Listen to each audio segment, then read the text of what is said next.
শুভ দুপুর বন্ধুরা। চান টান করে খেতে বসেছি, তাই তোমাদের সাথে শেয়ার করছি আমার খাবার।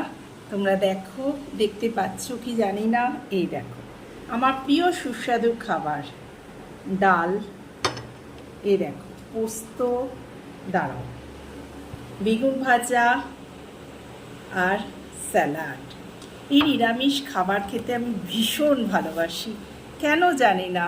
আমার মাছ মাংস খুব একটা ভালো লাগে না, তবে মাছ ভালো লাগতো, কিন্তু এখন আবার ভালো লাগে না, কারণ আমাদের এখানে মাছটা একদমই সুস্বাদু নয়, খুব বাজে লাগে, মাঝে মাঝে গন্ধ লাগে।